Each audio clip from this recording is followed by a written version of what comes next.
Vicent Ionescu, but another one of their high-impact players will not be back with the team. Point guard and fan favorite Natasha Cloud recently signed with the Chicago Sky. Why didn't the Liberty sign her?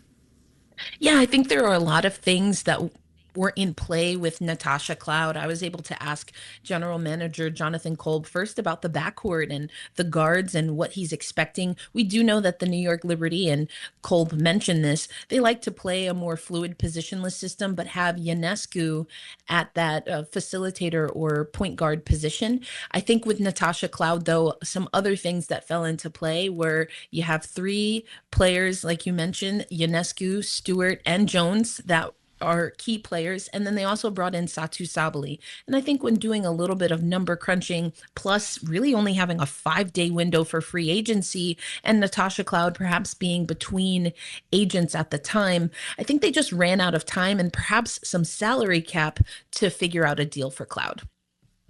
Sabali and a new head coach, Chris DeMarco. How much different is this team going to be? How much better is this team going to be? Well, Sabrina Ionescu told us during training camp that specifically the offense is nothing like last year. And so we are going to see a new look to the offense for the New York Liberty. Without Ionescu, it will mostly be Breanna Stewart who will be running kind of point forward. She'll be facilitating a lot. But this offense is predicated on everyone being in constant motion. And you look at players like Rebecca Allen, she won't be available for the opener, but is someone who at kind of a wing position loves to cut, loves movement. Rebecca Gardner as well. So there's going to be a lot of motion, a lot of movement, everyone knowing all roles at all times on offense. And the hope is that also that will help how the team is able to think and move defensively. They want to play straight up one-on-one, lots of switching because they have a lot of length, a lot of height on this team. It is going to be some growing pains, especially with some of the players out. Leonie Fiebig and Raquel Carrera are not with the team yet, but they are on this roster. They're still playing with Valencia. So there will be some growing pains with a new coach, with some players that are out and some other players that will have to step up. But once this New York Liberty team gets into stride, the idea, and again, in speaking with Jonathan Kolb, is that they'll get back to what led to their success in 2024, and Liberty fans know what happened in that season. Erica, this has been quite the offseason. Two new teams, Toronto Tempo and Portland Fire. The players reached a labor agreement with the league, raising the salary cap, a lot of activity in the offseason. So what are the vibes like in the league right now with all these changes? I would say right now the vibes are very high. It is a historic 30th season. Breanna Stewart was at an event for ESPNW and talked about that this is still relative to especially men's sports, a young league, and is seen as a leader. And we could see that reflected in what happened and what the players were able to get in a comprehensive, the most comprehensive collective bargaining agreement that we've seen in the WNBA. As you mentioned, the Toronto Tempo, that's where Sandy Brondello is now as head coach, and also where Niara Sabali is right now. And then the Portland Fire. I think that the expansion teams are probably going to miss a little bit of the magic that Golden State was able to have in their first season. It was just such a wild free agency, a lot of players in different places. But I do think, especially for New York Liberty fans, keep your eyes on Breanna Stewart. She is looking in great form. Unfortunately, she was one of the players who was not healthy last season, had off-season surgery, but she won a title at Unrivaled, where, of course, she is a co-founder alongside Nafisa Collier. And then she was able to play for Fenerbahce in EuroLeague and win a title there. So she's coming in true form. And again, without Ionescu, I'm looking for Breanna Stewart to have a really great season and perhaps another MVP campaign. We will welcome that. Our guest has been Erica Ayala, CBS sports reporter and co-host of the We Need to Talk podcast. Erica, thank you. Thank you. Support for WNYC comes from Arthur Miller's Death of a Salesman. Nathan Lane and Laurie Metcalf star alongside Christopher Abbott and Ben Allers, now on Broadway at the Winter Garden Theater. Limited engagement ends August 9th. Tickets at salesmanbroadway.com. Weather notice. 50 with some sunshine right now, increasing clouds today, a high near 66. Watch out for those winds gusting up to the mid-20s. And then tomorrow, showers likely, then showers, maybe a mid-afternoon thunderstorm, a high near 64, warmer on Mother's Day. Here we go again, the tariff edition. Marketplace Morning Report is supported by Schwab. At Schwab, investors get choices ranging from self-directed investing to full-service wealth management all in one place. Learn more at schwab.com. From Marketplace, I'm Sabri Benishore. Yesterday, the Court of International Trade ruled that President Trump's latest round of tariffs are illegal. These were the 10% tariffs the administration imposed after the previous batch of tariffs was also ruled illegal by the Supreme Court. But this latest ruling is narrow. It only blocks the tariffs for a couple of companies in the state of Washington, and these tariffs expire anyway in July. After that, the administration is preparing a whole new batch of more long-term import taxes. Meanwhile, U.S. businesses, who, reminder, are the ones paying these tariffs, are getting tossed around on the waves. Just before we got this ruling, we checked in with one of those businesses to see how the refund process was going for the first round. Rachel Rosner is the owner and founder of Eldon Street Tea Shop in Reston, Virginia. Rachel, nice to talk to you again. Hi, Sabri. Thanks for having me on. You sell tea. There are not a lot of places you can grow tea in the U.S., so you got to import. How disruptive, remind everyone, were the tariffs for you last year? The tariffs were very disruptive. This is the first time ever that a full tariff on tea had ever been in existence. And so it was very impactful because we get 100% of our tea from overseas, especially if you're wanting more specific kinds of tea, different varietals. You can only get that overseas in specific regions around the world. And so with the global tariffs, it was very impactful for our business.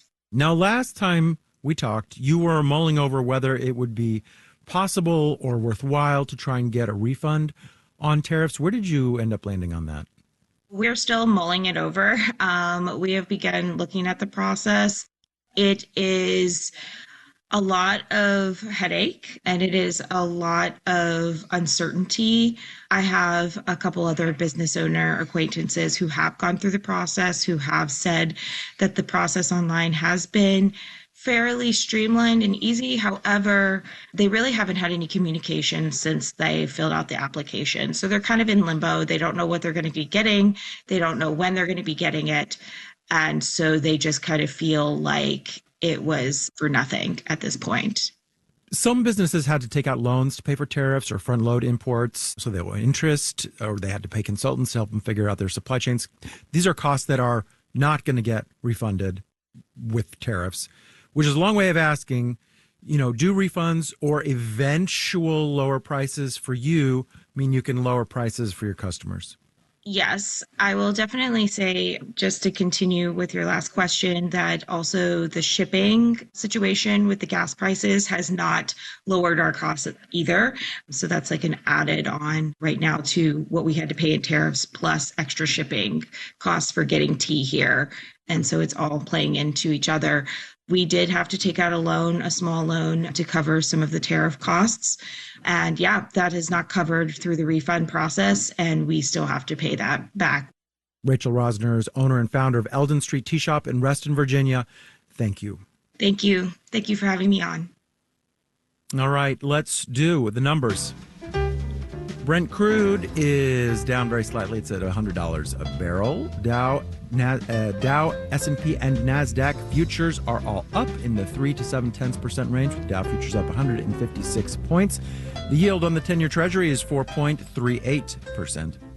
Instagram will stop encrypting private messages between users starting today. That means Meta will be able to see everyone's DMs. Meta had been criticized by child safety groups and law enforcement for allowing encrypted messaging.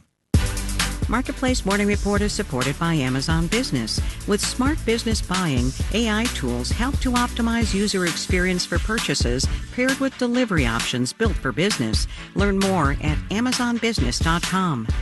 And by GEP. With GEP Key Agentic AI and GEP Smart Software, GEP is at the forefront in agentic procurement orchestration and autonomous supply chains. There are 16 host cities for the 2026 FIFA World Cup, and about a dozen of them will be in the U.S. The rest are in Canada and Mexico. And while the event has been expected to bring waves of fans to these cities, boosting tourism, A report out this week from the American Hotel and Lodging Association suggests the reality is a little more nuanced than that. While hoteliers in some cities, including Atlanta and Miami, are reporting that demand has exceeded expectations, other markets, including Kansas City, are saying the pace of bookings is not as high as they'd hoped. Marketplace's Carla Javier called up some hotels to see how things are playing out. At the Fontaine Hotel in Kansas City, General Manager Stephen Jenkins expected more bookings starting in February or so. I think we may have been slightly too optimistic with our outlook in the sense of timing. In fact, bookings just started picking up more recently. We've probably doubled our occupancy over the past 3 to 4 weeks or so, which has been a nice relief for us here. Jenkins says the hotel adjusted its marketing strategy, targeting potential guests in the Midwest who can drive in more last minute. To be completely frank, it may cause us an extra gray hair or two, but as long as we're able to do all we can to capture those bookings, then we will be just fine. Stay Pineapple operates hotels in a handful of the World Cup cities, including Seattle, Boston, New York, and San Francisco. President Dina Balland says, currently, we're tracking about 10% above what we anticipated and budgeted for. Though she says those expectations were already fairly reserved. There's multiple things going on in the world right now that are just suppressing demand. The war in Iran, the gas prices, overall inbound travel into the U.S. internationally is down. And as Balland points out, some bookings will just have to be last minute, because who might want to watch, say, the July 6th match in Seattle will depend on which teams make it that far. I'm Carla Javier for Marketplace. Our executive producer is Nancy Fargali. Our digital team includes Antoinette Brock, Emily McCune, and Dylan Mietinen. Our engineers are Brian Allison, Sam Keenan, and David Schreck. And in New York, I'm Sabri Benishore with the Marketplace Morning Report.